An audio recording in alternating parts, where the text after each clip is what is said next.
মেয়েকে খুন করে আত্মঘাতী স্বামী। চন্দননগরে মর্মান্তিক ঘটনা। মৃতদের নাম বাবলু ঘোষ, বয়স 62, প্রতিমা ঘোষ, বয়স 46 ও পৌশালী ঘোষ, বয়স 13। পুলিশ সূত্রে জানা গেছে, গতকাল গভীর রাতে চন্দননগর থানায় খবর আসে কলুপুকুর গড়ের ধার এলাকার একটি বাড়িতে একই পরিবারে 3 জনের অস্বাভাবিক মৃত্যু হয়েছে। পুলিশ প্রতিবেশীদের থেকে খবর পেয়ে ঘটনাস্থলে যায়। রাত 2টোর পর মৃতদেহ উদ্ধার করে চন্দননগর হাসপাতালে পাঠায়। জানা গেছে, গৃহকর্তা বাবলু আগে টিনের বাক্সের কারখানায় কাজ করতেন, পরে টোটো চালিয়েছেন কিছুদিন। বর্তমানে বাড়িতেই একটি দোকান চালাতেন, সেখানে 60টার প্যাড লিখতেন। বাজারে লক্ষ লক্ষ টাকা ঋণ করেছিলেন। মানসিক অবসাদ থেকে চরম সিদ্ধান্ত নেন বলে অনুমান প্রতিবেশীদের। প্রথমে স্ত্রী ও মেয়েকে মাথায় শাবল দিয়ে আঘাত করে খুন করে, তারপর নিজে গলায় দড়ি দিয়ে আত্মহত্যা করেন। পুলিশ মৃতদের আত্মীয় পরিজন প্রতিবেশীদের সঙ্গে কথা বলে আরও বিস্তারিত জানার চেষ্টা করছে। দেহ আজ চুঁচুড়া ইমামবাড়া জেলা হাসপাতালে ময়নাতদন্ত হবে। ঋণের দায়ে জড়িয়ে দেরাদুনের এক পরিবারের 7 জনের মৃত্যু হয়েছে হরিয়ানার পঞ্চকুলায়। একটি গাড়ি থেকে তাদের মৃতদেহ উদ্ধার হয়। এবার চন্দননগরে একই পরিবারের 3 জনের মৃত্যু হলো। ওইদিকে বাড়ি আমরা জানতেই পারিনি, এখন জানি। চিনতেন? হ্যাঁ, ওরা তো যাতায়াত করতো আমাদের পাড়া দিয়ে। কারোর সাথে ভালো ব্যবহারই, খারাপ ব্যবহার না। কারোর সাথে ঝগড়া নেই, ঝাঁটি নেই, কারোর সাথে না না, এরকম কিছু শোনা যায় না। না না, আমার নাম অপর্ণা কর। আমার লোকের কারবার ছিল, ঠিক আছে।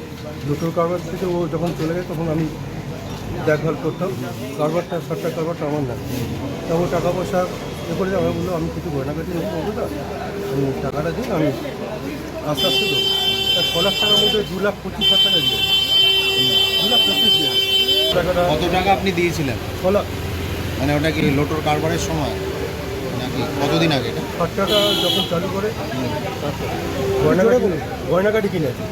গয়না কিনেছে? হ্যাঁ, মেয়ের আর ওই গয়না কিনেছে। আচ্ছা, তারপর কত টাকা ফেরত দিল? আমার 2,25,000 দিয়েছে। 6 লাখ টাকা কি ক্যাশ দিয়েছিলেন? ক্যাশ কেন দিলেন? মানে বিশ্বাসের উপর? বিশ্বাস 5 বছর আমার কারবারটা দেখভাল করেছে। আপনার কারবারটা এখন দেখছিল না, কারবারটা আমারই। ওই দেখছি নামটা হ্যাঁ, ওই মানে ওই চালাতো। ওই চালা। তা এই কারবার করতে গিয়ে কি মানে কি জানি কিসের দেনা হতে পারে? ধার দেনা হতে পারে? না, আজ পর্যন্ত এতে কেউ দেনা হয় না। এই প্রথম শুনলাম এই ভদ্রলোক দেনা। আপনি তো অনেকদিন করছেন। আপনি গতকাল রাত্রি 11:30টার সময় পাড়ার লোক জানতে পারে যে এরা আমাদের বাড়ি সাড়া পাওয়া যাচ্ছে না। তখন জানলা দিয়ে উঁকি মেরে দেখে যে 2 জন শুয়ে আছে।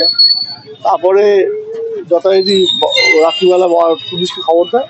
পুলিশ আসে, তখন দেখে ওই বাড়িতে 2 জন মহিলা, মা মেয়ে রক্তাক্ত খাটে পড়ে আছে। আর ওপরে চুলের কোটা একটা জায়গা আছে, সেখানে বাড়ির যে পুরুষ বাবলু ঘোষ সে হ্যাঙ্গিং হয়েছে। তো যেটা বোঝা যাচ্ছে যে রড দিয়ে মেরেছে, রড জাতীয় কিছুতে নিয়ে নিজে সুইসাইড করেছে, এটা আপাতত পাওয়া যাচ্ছে। আর কারণটা আমরা তদন্ত করে দেখছি, এলাকার লোকে জিজ্ঞাসা হচ্ছে। সেইভাবে এখনো বলার মতো কোনো কারণ পাওয়া যায়নি। ফ্রাস্ট্রেশন না কি কারণ সেটা খুঁজে বার করা হচ্ছে। অনেক টাকা নাকি ধার দেনা হয়েছিল, সেই বিষয়টাও দেখা হচ্ছে তদন্ত করে। আমরা দীঘা যেতাম, পুরী যেতাম, এখানে সেখানে সব জায়গাতে আমরা 3টে ফ্যামিলি ছিলাম।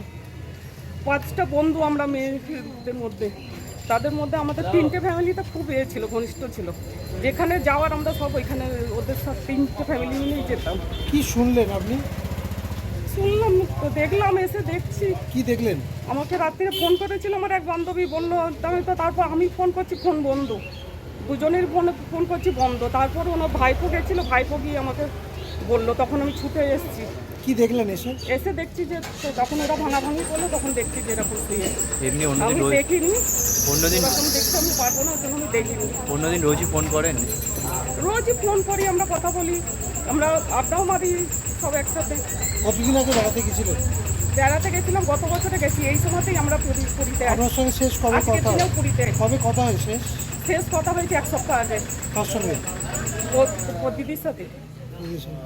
কি কিছু বলেছিল?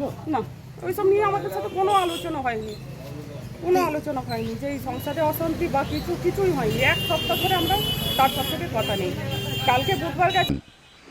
Bureau report, Hooghly TV. Like share subscribe করুন হুগলি টিভি। খবর এখন বুক পকেট।